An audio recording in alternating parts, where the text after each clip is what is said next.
Hello, friends. My name is Brad Rohr, and I'm here to talk about books. Specifically, the books I read in the month of May. Now, May was a very exciting month for me as there was a new Dungeon Crawler Carl book coming out. I've been super excited about this series since I started it a few years back and was amped to get a new one. I had been listening to the audiobooks to kind of catch up. Wasn't going to make it in time, so I finished reading Book 5, The Butcher's Masquerade. Then I read Book 6, Eye of the Bedlam Bride. Then I read Book 7, This Inevitable Ruin. And I timed it perfectly because the next day, Book 8, A Parade of Horribles came out. And I read that, and man, oh man, a lot of lore in that book, and a lot of tugging at the old heartstrings.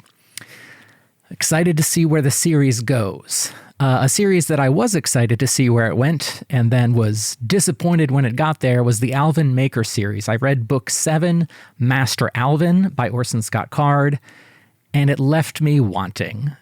I feel like if he had finished the series 20 years ago, right after Book 6 came out, I would have appreciated it a lot more. I think his writing style has changed. It's become more banter than action. It just didn't land with me, and I recognize that's my own opinion. Right after that, I got a Goodreads badge by reading The Good Daughter by Karen Slaughter.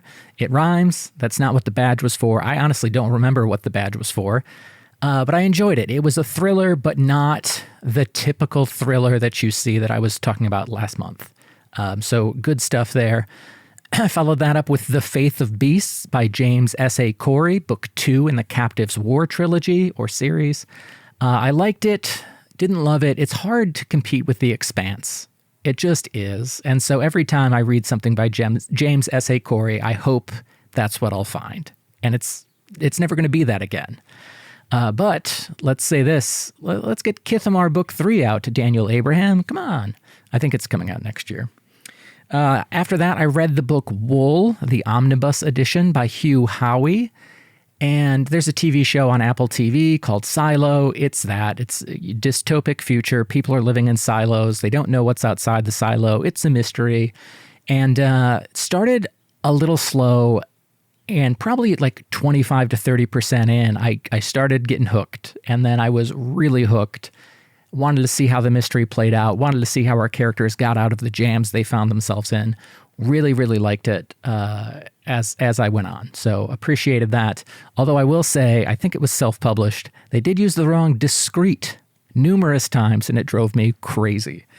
After that, I read The Memory Hunters by Mia Tsai. That was to get a Goodreads badge as well. Good magic system, a lot of fun.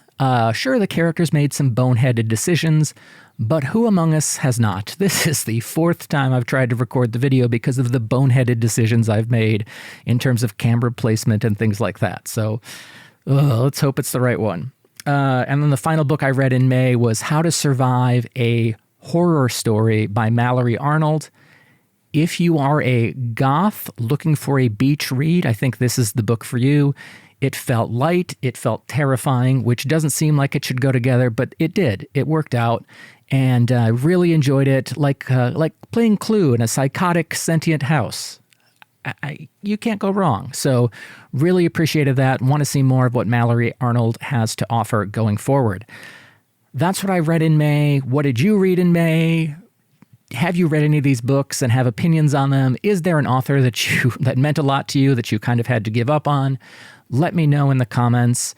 Like, subscribe, do what you have to do. Thank you so much, and I'll BRB. Brad Rohr Books.